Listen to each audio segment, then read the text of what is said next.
Ilang araw nang nararanasan ang matumal na bentahan ng gulay sa Lipa City Public Market ayon sa ilang tindera. Para sa detalye, makakasama natin live si Denise Abante. Denise?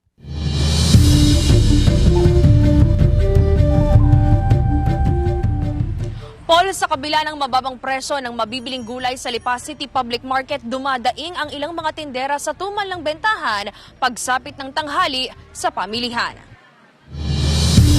Tuwing alas 12 raw ng hating gabi nagsisimulang magtinda ng gulay si Aling Imelda. Kung tuwing madaling araw daw, dagsa ang mga wholesalers, kabaliktara naman tuwing magtatanghali. Mas matumal daw ang bentahan kapag ganitong mga oras pero tiyaga lang sa pagbebenta. Binababa na konti ang presyo para mabili. Inaalok o mamimili, 5 piso lang ang tubo. Bagamat walang paggalaw sa presyo ng mga gulay na mabibili sa pamilihan sa lungsod ng Lipa, halos araw-araw na sitwasyon na raw sa palengke tuwing sasapit ang tinatawag nilang patay na oras o magtatanghali na ang matumal na bentahan. Ayon sa pamunuan ng pamilihan, posibleng epekto na rin ng matumal na bentahan ang init ng panahong nararanasan sa lungsod. Sa tingin ko, sa sobrang ang init, yung iba hindi talaga lumalabas. Tsaka baka yung iba nag-outing pa. As of now po, wala naman pong paggalaw. Naka-stable po yung ating gulay.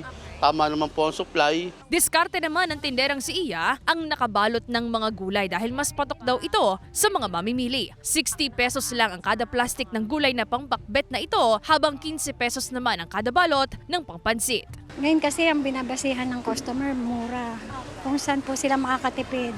Ngayon kasi kahit sabihin maganda ang gulay, mas ginugusto nila yung kung saan sila mas makakatipid. Malaking bagay naman daw para sa mamimiling si Aling Salve ang mababang presyo ng bilihin. Umaasa siyang magtutuloy-tuloy ang pagbaba nito hanggang sa mga susunod na buwan. Mas mababa nga, mura. Tapos maganda, para mas malaki nakakatipid. Ay, konti lang kasi nag-iisa naman ako. Ayon naman sa pamunuan ng pamilihan, posible raw ang paglakas muli ng bentahan ngayong tapos na ang Semana Santa.